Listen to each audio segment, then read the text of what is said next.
Hello everyone. Welcome to education flair by Jyoti. जैसा कि आप सभी को पता है कि जो आपका सीटेट का एग्ज़ाम है 7 ऑफ जुलाई को है और जिसका एडमिट कार्ड कल शाम को आउट हो गया है। आप सभी डाउनलोड भी कर लिए होंगे। कैसे डाउनलोड करना है मैं बताई हूँ। आज के इस वीडियो में मैं आप सभी को ये बताऊंगी कि जो अब 9 टू 10 डेज़ बचे हैं इसमें कौन सी स्ट्रेटजी होनी चाहिए, किस स्ट्रेटजी को आप अपना के पास हो सकते हैं या फिर बॉर्डर पे खड़े हैं तो अच्छा नंबर गेन कर सकते हैं। जैसे आप सभी को पता ही होगा कि कुछ बच्चे होते हैं जो हार्ड वर्क तो करते हैं, हार्ड वर्क करेंगे लेकिन स्मार्टली तरीके से नहीं करते, जिसकी वजह से ये जो है सक्सेस नहीं हो पाते। और कुछ स्टूडेंट वहीं आते हैं, इनसे पीछे ही आते हैं, हार्ड वर्क करते हैं मान लीजिए, लेकिन कैसे करते हैं? स्मार्टली। जो स्मार्टनेस होता है ये भी जब हार्ड वर्क में ऐड हो जाएगा तभी पास होने का जो चांसेस है वो बढ़ेगा। अगर जो है आप मतलब हार्ड वर्क केवल करते जा रहे हैं, ये नहीं, स्ट्रेटजी जो होनी चाहिए वो बिल्कुल परफेक्ट होनी चाहिए। हार्ड वर्क जितना कर रहे हैं उससे न कम ज़रूरी नहीं होता है स्ट्रेटजी। इसलिए स्ट्रेटजी क्या अपनाना है लास्ट के 10 दिनों के लिए, क्योंकि अब टाइम बहुत ही कम बचा है। इसमें ऐसे ही बस चीज़ें पढ़नी है जो इम्पोर्टेंट है। बेफ़ालतू की चीज़ें नहीं पढ़नी है, जो हमारे एग्ज़ाम में पूछा नहीं जाएगा, जिससे क्वेश्चन नहीं बनेंगे। चलिए देखते हैं कौन-सी चीज़ें हैं वो। और कुछ स्टूडेंट पूछ रहे थे कि मैम अगर मान लीजिए अभी तक तैयारी नहीं अच्छी हो पाई है, तो क्या अब जो 9 टू 10 डेज़ बचे हैं, इनमें मैं हार्ड वर्क करके पास हो सकता हूँ? तो बिल्कुल आप हो सकते हैं पास। क्योंकि आपने बीएड या बीटीसी जो भी किया होगा, कुछ तो नॉलेज होगा ही पहले का, जिसमें अगर आप हार्ड वर्क करते हैं अब इस टाइम पे 9 से 10 दिन इतना कम भी नहीं होता। अगर 10 मान लीजिए 12-12 घंटे, 13-13 घंटे आप पढ़ते हैं, 9 से 10 दिन बिल्कुल पास, अच्छा नंबर तो नहीं आएगा लेकिन पास हो पाएँगे बिल्कुल। चलिए देखते हैं क्या स्ट्रेटजी अपनानी चाहिए। इसमें पहला है शॉर्ट नोट। आप जो है जो भी कॉन्सेप्ट जब आप कॉन्सेप्चुअल वाली चीज़ें पढ़ रहे होंगे तो उस टाइम शॉर्ट नोट आप ज़रूर बनाए होंगे। और शॉर्ट नोट जब बनाए हैं, शॉर्ट नोट को और भी शॉर्ट कर दीजिए, क्योंकि उसमें से कुछ चीज़ें तो आपको आ ही गई होंगी। शॉर्ट नोट को और भी शॉर्ट करिए और उसको रिवाइज़ करिए। जो भी शॉर्ट नोट बने हैं उनको रिवाइज़ करिए।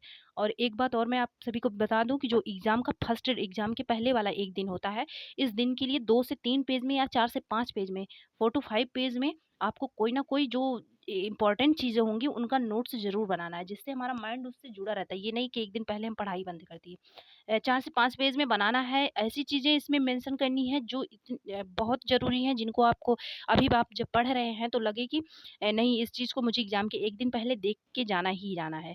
तो ऐसी चीज़ों का अभी से आप शॉर्ट नोट को और शॉर्ट करना स्टार्ट कर दीजिए। जो ऐसे नोट्स बना लीजिए 4 से 5 पेज में, जो एग्ज़ाम के 1 दिन पहले, एग्ज़ाम के 1 दिन पहले मतलब 1 डे में रिवाइज़ हो जाए।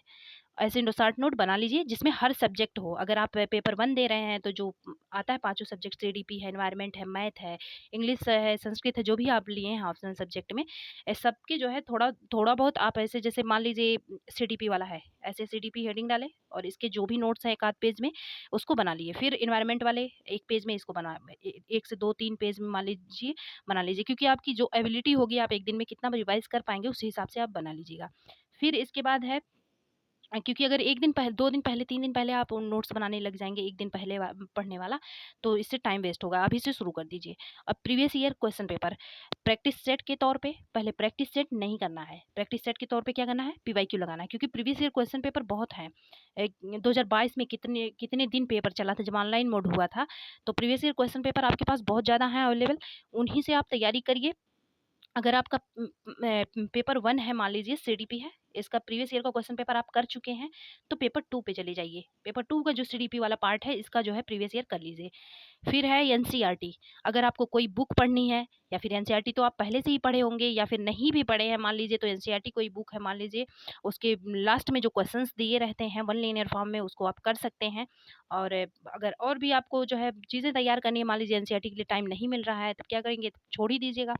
लेकिन अगर आप पहले से पढ़े हैं या फिर आपकी तैयारी अच्छी हुई है, जैसे एनसीईआरटी उनके लिए है जो जूनियर वाला पेपर फिल किए हैं, जूनियर के पेपर 2 के लिए, और जिनका जो है सोशल स्टडीज़ वाला है या फिर साइंस वाले, मतलब ये दोनों लोग एनसीईआरटी पे फोकस ज़रूर करेंगे।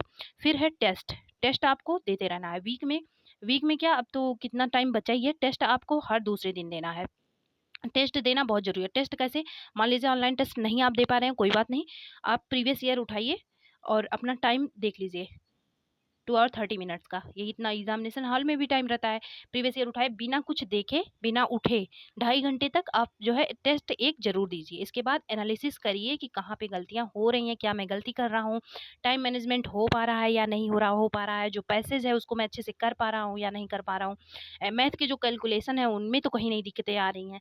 इसके बाद जब 2.5 घंटे का आपका पेपर ओवर हो जाएगा, इसके बाद मिलाइए उसके आंसर की से कितना आपका सही हुआ और कितना गलत हुआ। अगर गलत हुआ तो कौन-कौन से क्वेश्चन उसको कट कर दीजिए, जो गलत हुए हैं आपको उसको फिर से पढ़िए। और उसमें जो पढ़ने का मतलब ये नहीं है कि वन लीनियर फॉर्म में आप पढ़ते चले जाइए।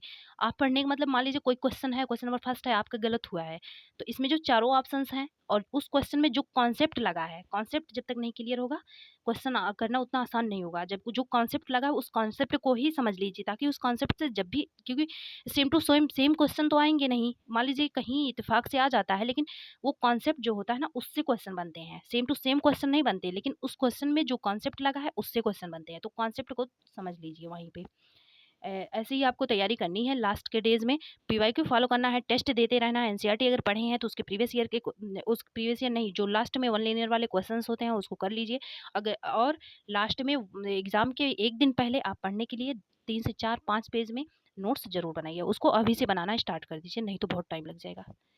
ओके, और अच्छे से पढ़ाई करते रहिए। 10 से 12 दिन 9 से 10 दिन की बात है। अच्छे से पढ़ेंगे तो पास हो जाएँगे, आगे वैकेंसी भी आ रही है। और जिन लोगों की तैयारी नहीं हुई है, उनके लिए एक बार मैं बता दूँ, जिन लोगों की तैयारी नहीं है, वो प्रीवियस ईयर फॉलो करें ओनली। क्योंकि अब टाइम नहीं है कॉन्सेप्ट आप पढ़ पाएँ। प्रीवियस ईयर फॉलो करें, प्रीवियस ईयर को फॉलो करते हुए उसमें जो कॉन्सेप्ट हैं, थोड़ा-थोड़ा कॉन्सेप्ट भी बिल्ड कर लीजिए। लेकिन किसके माध्यम से? प्रीवियस ईयर के माध्यम से, पीवाईक्यू के माध्यम से। और टेस्ट भी देना है।